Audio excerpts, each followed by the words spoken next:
All right, friends. As preface, closing out the year of podcasts in style on episode 43 of the Spicer Speaking podcast, the final show of the year before a brief holiday hiatus and then getting back underway at the onset of 2022.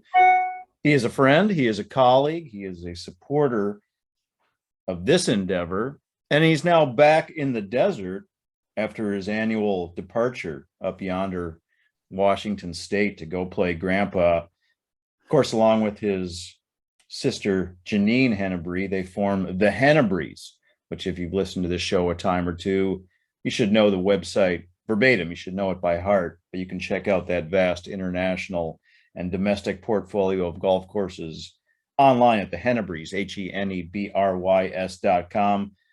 Before we bring him in, let's remind Perfect Spicer stocking stuffer, prizing approximately an 8x11 in dimension, metal print, compliments of the Henebrys, number 16 at Cypress Point. I'm looking forward to giving this away via the social media routes this week.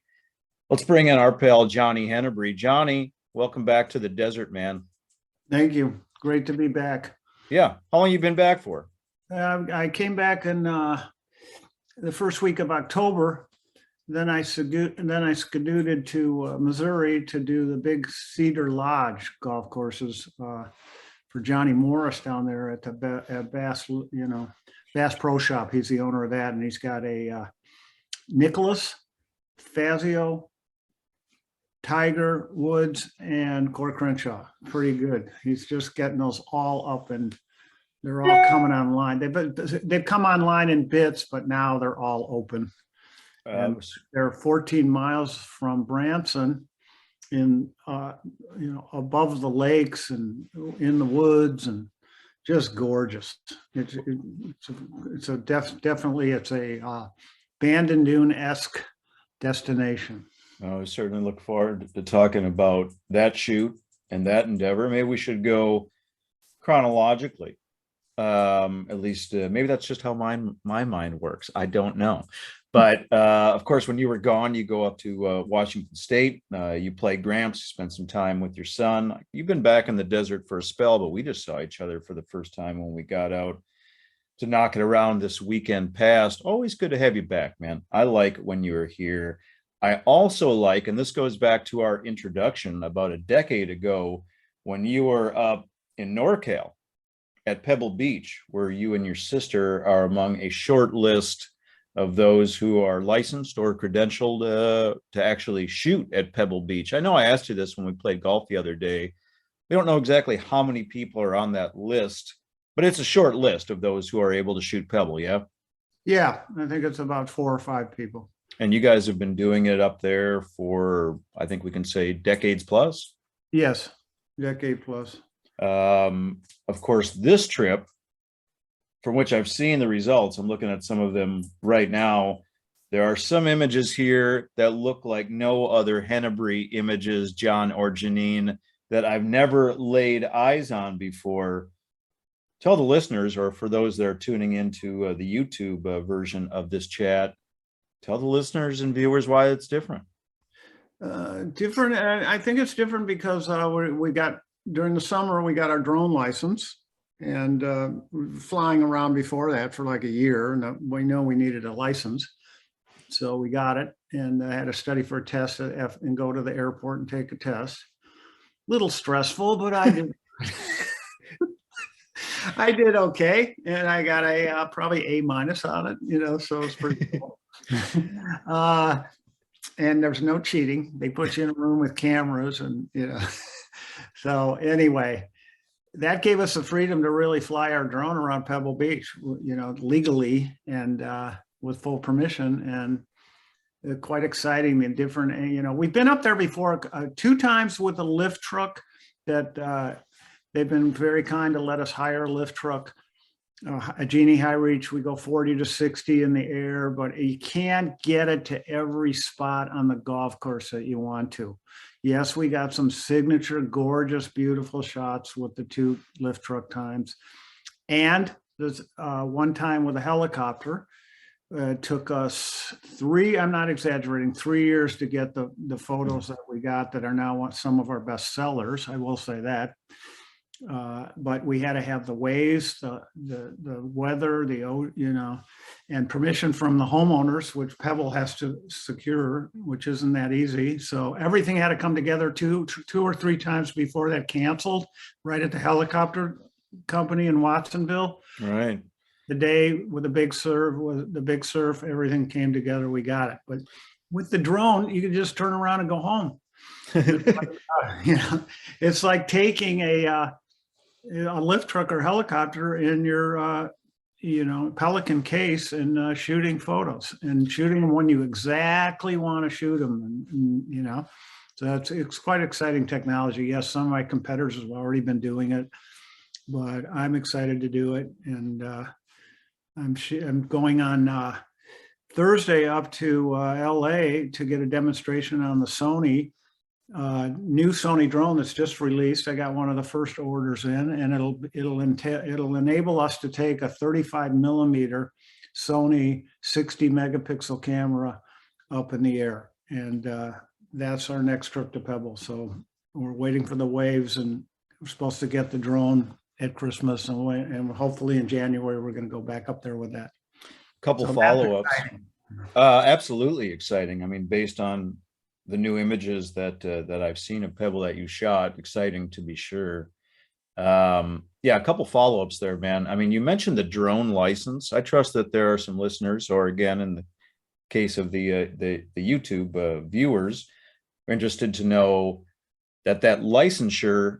Are you referring that you need it just to shoot at Pebble, or you need it to go shoot in basically most spaces with that drone technology? No, you don't need it. An amateur person does not need it if they're not selling photos. But if they're working for, say you're here in the desert working for a big real estate company and shooting the hull, you need to have a drone license. Now, they might not check it, but if the FAA just happens to come on you and see that you're making money with your drone and you don't have the license, they're going to give you a nice fine. So Pebble will not let us out there. They will not let us out there without a license. So what does that test exactly entail? You touched upon it. Sounds like there's a little anxiety, but what's the test like? What's it all about? The test is like a little mini pilot's test, and a lot of it's for people using the drone, using it on the windmills out here, using it on roof inspection, using it for pipelines, using it for different, so I had to learn all that stuff, which I'm never going to use it for. But that was the anxiety of it. If they just gave me a license to go up like I use a lift truck, yeah, it probably would have been 10 questions and I would have been done. But I had 60 questions, multiple choice. Really? Airspace, yeah. You have to learn airspace. You have to learn weather. You have to learn a lot of stuff that I don't need. But actually, when I was first couple of weeks studying for it, I realized why they wanted me to get it. And getting the Sony drone is is going a little above the normal drone, and I just realized that I need to have a license. The first thing that Sony and Sammy, who are doing the demonstration on Thursday, asked me when I filled out my application, do I have my 107 license? So okay. I felt real good checking that box. The new drone technology, is it more impressive? Is it better? Is it improved for you because of its ability to handle that larger camera, or is the drone itself just a better tool? It's both. Yes, DJI is a Chinese company, and they've really done amazing things with their drone technology. And they've gotten a 20 megapixel 4/3 camera in a small drone that I will never get rid of, just because it's a great little tool to have with me. But Sony is this first Japanese company, and Sony and their designs, and they've been working on this thing for a long time, and they're going to try to give DJI, the Chinese guys, a run for their money on this technology. Now they're only letting you put a Sony Alpha camera on this drone, but the Sony Alpha camera is far above anything that DJI has on their drones, even their big drones. So But you've yet, that being said, DJI's photos are very nice. They're beautiful, but we are doing a lot of print sales. We're doing a lot of 40 by 50 print sizes, and that's not going to really cut it with the Chinese drone. So. okay. It feels like, I mean, we touched upon this before on this program and then other things we've done together. I mean, you and your sister obviously been doing this a long time. And I sensed, correct me if I'm wrong, that there was some hesitancy, there was some hesitation from you two because you've got some old school tools and techniques that you've used and done for a long time. It's a labor of love. It's I know it's tougher than obviously going out there like a lot of people do now with a fancy cell phone. I mean, you guys have gone for a long time with the name of the actual camera escapes me right now. I'll let you fill it in. But beyond that, I also want you to explain if there was any hesitation to get into the drone photography, which is very in vogue right now. Yes, there was hesitation to get into digital photography. So what, and I have a buddy that lives in Maine, and he comes to visit every year, and he's kind of hip. He got his whole family in Apple. He knows kind of when he goes, Johnny, you're going to go digital. I go, no, I'm not, David, because we're shooting a 4x5. That's what we were shooting, a 4x5 view camera with Velvia, beautiful Velvia rendition of colors, a 4x5 slide that's just gorgeous. It can blow up to 40 by 50 or higher. We still have that mixed in with our high-end digital pictures, and people do not know the difference. That's really? Number one. Yeah. And then we shot a panorama camera that is 120 with 3 frames across. It is still some of our best sellers at Pebble and around the world, actually. Friends, so digital came, and we didn't want to do regular digital Canon or Nikon. We just didn't want to do a small sensor like that because we were shooting the 4x5. But then digital started doing medium format, the Fuji GFX and the Phase 1 camera, and that's when we, kicking and screaming, slid into the digital world. Learn how to do Photoshop. There's always something to learn, even every day. Learn something this weekend on it. And then the drone comes along. Oh, we don't do drones. We don't play video games. That's what we said to ourselves.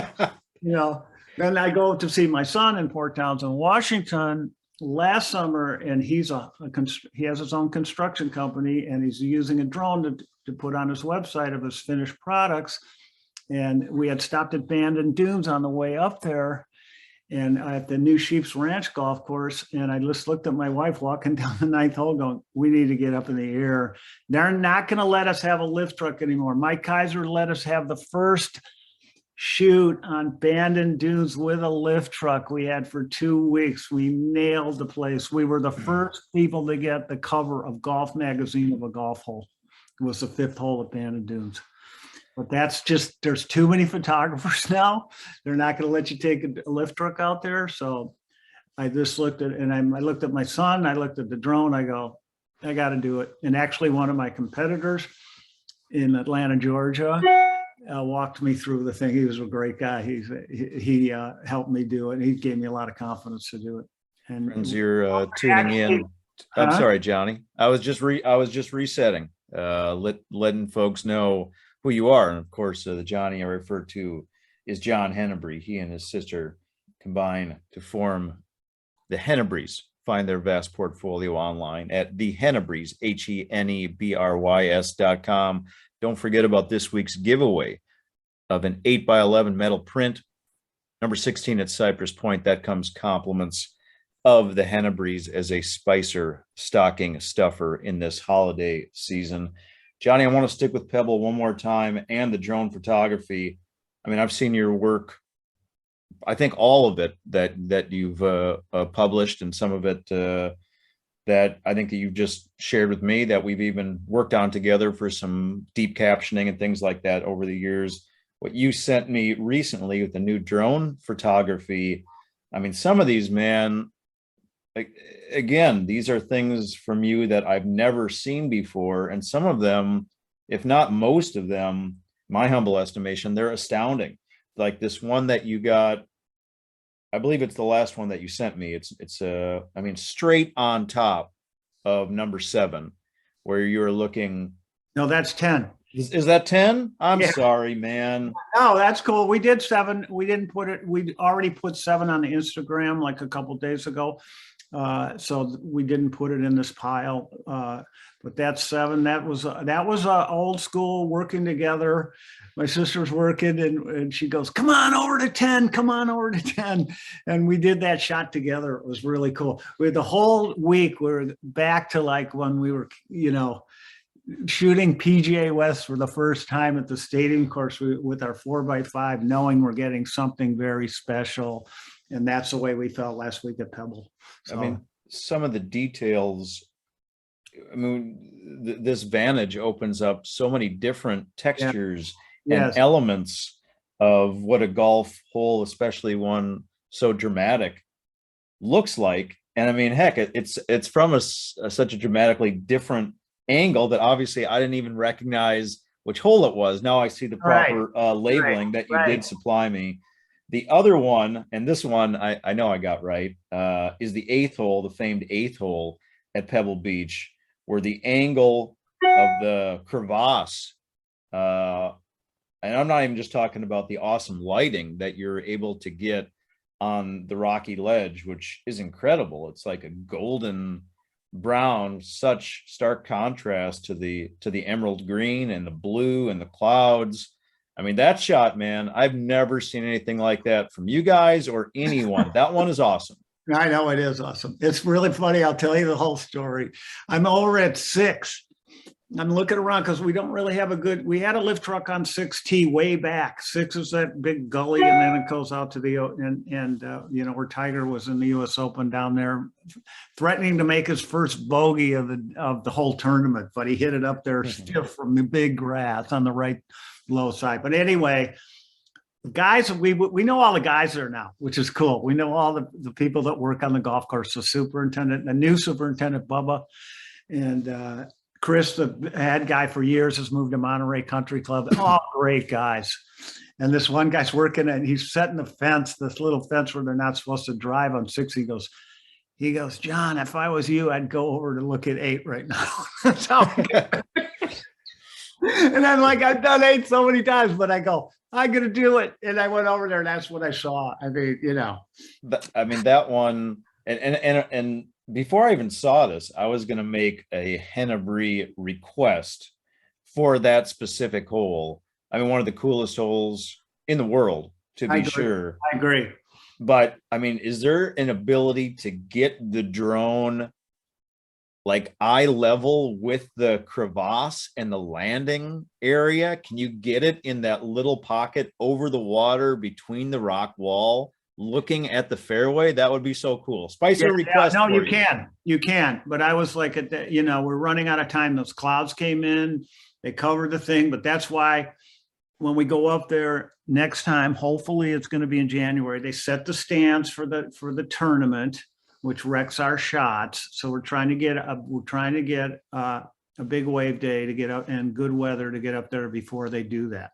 Yes, I did that kind of thing on 9. Okay. I shot 9 for years with a lift truck on the left side of about 200 out, where there's 2 traps, and it's gorgeous. And you look down at the Carmel Beach.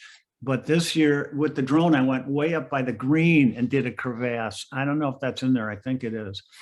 That's different. That's kind of what you're talking about, doing different things on 8. That's kind of what I did and I really like that one a lot. I think it's in there. I do think it's in there. I want to segue from the West Coast to the Midwest. You already referenced an autumn travel to Big Cedar Lodge outside of Branson, Missouri, notable for a number of different reasons. Of course, the owner, Johnny Morris, the founder of Bass Pro Shops, they do a Champions Tour event there. And perhaps most notably, at least of late, the Paynes Valley course that is Tiger Woods. I believe it's his first domestic public golf course design in the country. A listener or viewer can correct me if I'm wrong on that. What were your impressions of Tiger's architectural skills? I loved it. I think Really? it's, yeah, it's gorgeous. It's different. Every course there is completely different. The Nicholas course is up above the lake on the mountain, the rock. It's a par three, but it's just sensational. It's just the views and the conditioning. It looks like here in the desert, and you don't see that much conditioning around the country like you do down here in season. But Johnny's got it going over there, and definitely on the Nicholas. Really lush, beautiful greens and tees and traps and views behind it, and then move on to the Tom Fazio course, Buffalo Ridge, just beautiful fall scenes, just really fun to be out there. And then we moved on to Ozark National, but they had cut the fescue. It's a gorgeous, gorgeous golf course, but it looked much better with. That's why I want to make. Well, I have family in Missouri, so we will make another trip to get that fescue on Ozark National. But then Tiger's course is, I think it's the newest course to open there. And of the four, I mean, some of the other four are redos. One's a John Daly redo. Buffalo Ridge, the Fazio course is another art. I'm not sure who the original architect. He did Fazio did the redo. But Tiger's course is wide open, but it's beautiful. It's definitely, people love it. And Johnny just designed the 19th hole on the Payne Valley. And that's like something out of Disneyland. Really? Yeah. I've seen the pictures of it. Yeah, Looks I got incredible. a nice picture of it. I Okay. sent it to you, but very exciting. It's got the waterfalls, and they really helped me. The superintendent came by and made the guys cut the green first, and turned on all the water in the back. It's this huge waterfall. It's not a joke. And then you drive your cart, and you're done hitting on 19. You drive your cart through the mountain, up and up. It's like Disneyland. It's not like a 3-minute thing. It's like a 10-minute thing to get up to through water. The water's running underneath the cart. It's dark. It's really cool. I mean, he's really proud of that. From what I've heard, similar enthusiasm from other golf writers, and I think that just tracking. You just go to basically all you need to do is go to Arnie and Jack and what they did architecturally in their post-playing careers. You got some pluses, you got some minuses. You have no shortage of volume. Now, I don't think that Tiger's going to have the opportunity as he winds down his playing career to create as many courses. There's not a need for as many courses as Jack and Arnie. Heyday. Yeah. We're just the ability to build those, or the facilities or the money to build those. But Tiger's done a few. He'll undoubtedly do more. Were there any other architectural elements that you thought were very strong with his design eye? That's hard to say. I know he works real closely with the guy we used to work with at Fazio, Bo Welling. Okay.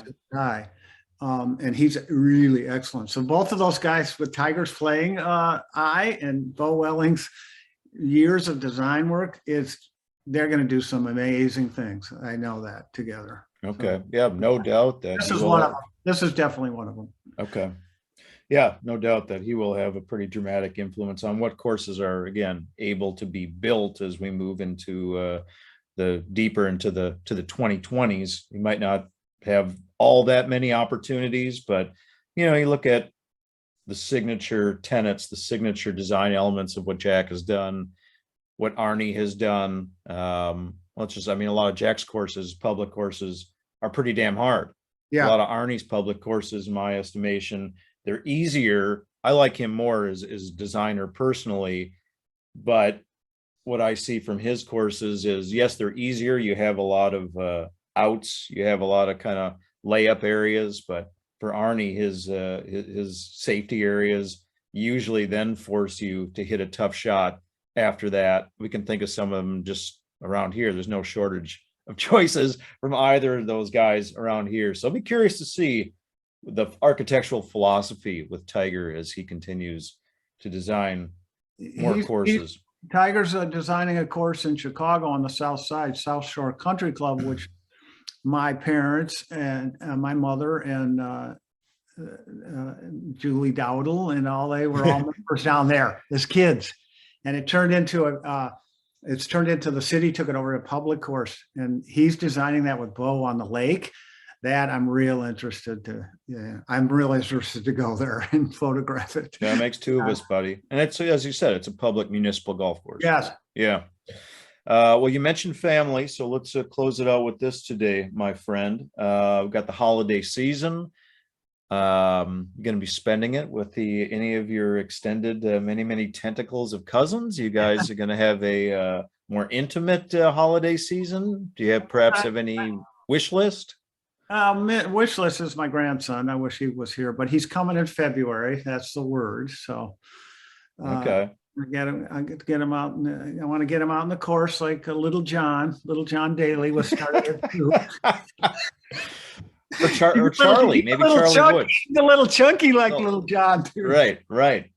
Well, I think what I'm going to get for you, I might get you a gift certificate to In-N-Out, because you are a diehard vegan, and at some point I just want to see you eat a cheeseburger. My son will use it. We used to go over to the baseball parents, and he'd be over there like a dog when we're barbecuing, going, "Give me some of that," or else he wouldn't get any meat. Now he's still. If you end up giving it to him, then I know at least it won't go to waste. But at some point, I got to see you eat a cheeseburger, dude. Oh God, I don't think I could do it. I don't know what would happen to you at this point. I know. Since 1970. Oh man. All right. Well, maybe I won't try to break that streak. That's impressive. Johnny, always appreciate the time. I'm thrilled that you're back here in the desert proper. I look forward to playing a lot of golf this peak season as we're starting to get back to our typical desert idyllic conditions. Look forward to hearing more about this new drone. Certainly we'll talk about that the next time I have you on, or after you give me an update. I'll be happy to provide that, and enthused to provide that to both listeners and viewers. Happy holidays, my friend, and looking forward to a great 22. You too. I really enjoyed being on. Thank you very much for everything you're doing. Thanks, Johnny. All right.